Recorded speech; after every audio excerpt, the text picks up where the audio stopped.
Deməli, baxaq daxili sekresiya vəzləri haqqında. Ümumiyyətlə, sekresiya vəzləri 3 qrupa bölünür. Daxili sekresiya vəzləri, xarici sekresiya vəzləri və qarışıq vəzlər. Bunların fərqi nədir?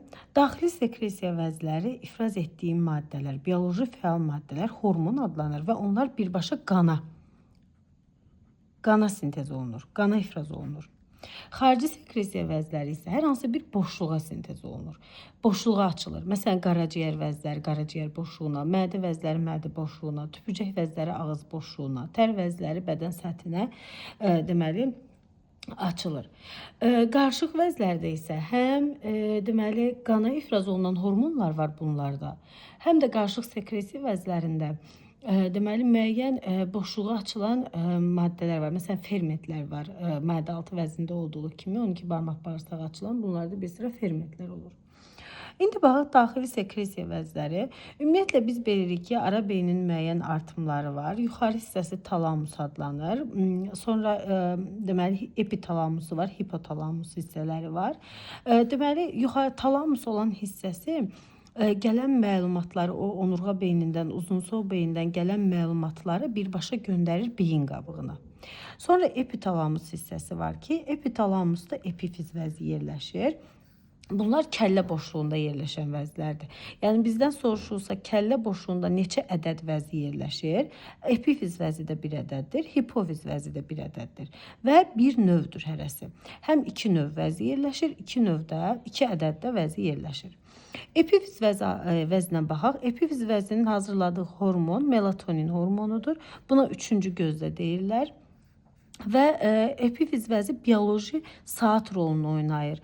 Yəni məsələn biz günün saatını epifiz vəzi vasitəsilə təyin edə bilərik. Hansı ki biz gecə yatanda, gecə vaxtları işıq olmayan yerlərdə epifiz vəzinin fəaliyyəti artır, daha çox sintez olunur və vaxtından əvvəl cinsi yetişkənliyin qarşısını alır epifiz vəzi. Sonra gəlirik hipotalamus, hipofiz vəzi. Hipofiz vəzinin 3 payı var. Ön payı, orta payı və arxa payı. Ön payının ifraz etdiyi hormon somatotrop hormonudur. Orta payı intermedin, arxa payı isə oksitosin və antidiuretik hormonlar ifraz edir. Hipofiz və hipotalamus birlikdə isə hipotalamus hipofizar sistem əmələ gətirir. İndi baxaq, ön payın sintez etdiyi hormon somatotrop hormonudur. Somatotrop hormonu hara təsir göstərir? Borulu sümüklərə təsir göstərir. Və bu hormonun iki funksiyası ola bilər. Hiperfunksiyası ola bilər və hipofunksiyası ola bilər. Hiper yəni normadan çox ifraz olunur, hipo normadan az ifraz olunur. Hiperfunksiyası zamanı gigant xəstəliyi yaranır. Bunların boyları normadan hündür olur. Hipofunksiyası zamanı isə cırtdan boyluluq yaranır. Cırtdan boyluluq. Bir də var ki, böyüklərdə hiperfunksiya zamanı akromegaliya xəstəliyi yaranır. Akromegaliya. Bu nə deməkdir?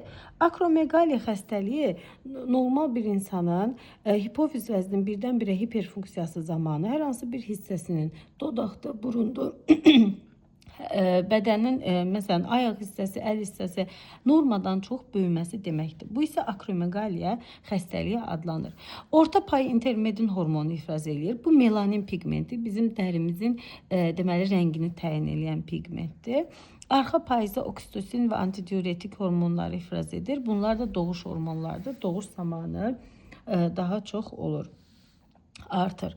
Hipofiz vəzi ümumiyyətlə daxili orqanların işinə nəzarət edir. Bu nə deməkdir?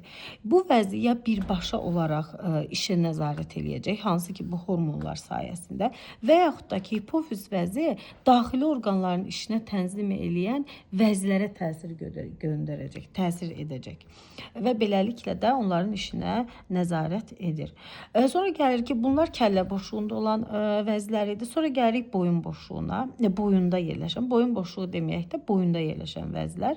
Boyunda yerləşən vəzlər qalxana bənzər vəzi və qalxana bənzər ətraf vəzidir.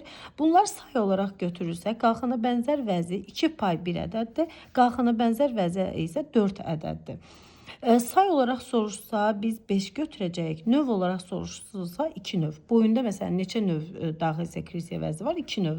Amma say olarak 1 üstə gəlinsin 4, 5 növ, 5 ədəd deməli daxil sekresiya vəzləri vardır.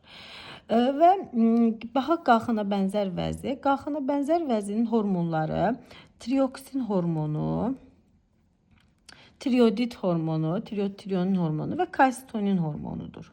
Kalsitonin. Və qalxana bənzər vəzi özü nəyə təsir göstərir? Maddələr mübadiləsinə təsir göstərir. Bu nədir? Zülal,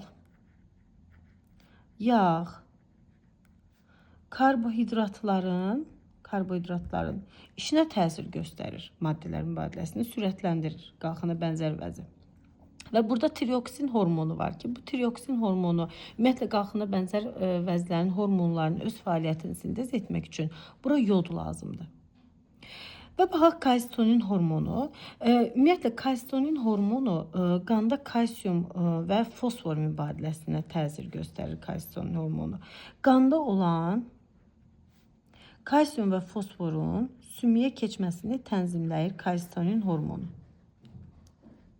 Kalsium və fosfor mübadiləsini tənzimləyir. Deməli kalsitonin hormonu.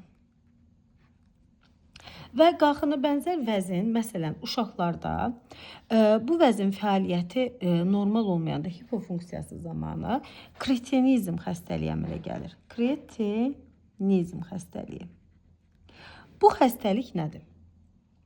Yine burada da cırtdan boyluq, boy balaca olur. Çünkü bu kalsium fosfor mübadiləsi düzgün tənzim olunmur. Boyları yenə balaca olur. Lakin bunlarda əlavə bir məsələ var ki, həm də bunlarda əqli kəmlik müşahidə olunur. Əqli kəmlik.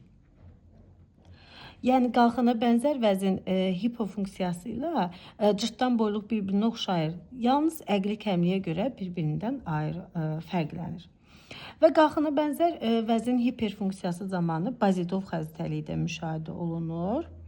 Bazidov xəstəliyi bu xəstələrdə maddələr mübadiləsi sürətli gedir, gözlər bərəlir.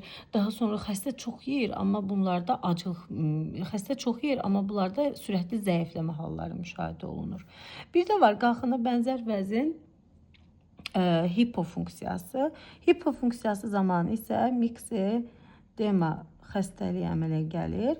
Miksedema xəstəliyi bunlarda maddələr mübadiləsi zəiflər. Yəni Bazidovun bir-birinin əksinə olan xəstəliklərdir bunlar. Maddələr mübadiləsi zəifləyir, xəstə kökəlməyə başlayır. Belə. Qalxana bənzər ətraf vəzisi isə 4 ədəddir, boyunda yerləşir. Hormonu isə parat hormondur. Parat hormon qalxana bənzər vəzi kimi yenə kalsium fosfor mübadiləsini tənzimləyir. Lakin bu vəzin əksinə olan proses həyata keçirir. Sümükdən qana keçirilməsində rol oynayır parat hormon. Hər biri daxil sekresiya vəzidir. Orqanizmdə olan maddələr mübadiləsi, orqanizmdə olan deməli sümüklərin böyüməsi, daha sonra cinsi yetişkənliyin vaxtından əvvəl qarşısının alınması kimi proseslərdə bu vəzlər iştirak edir.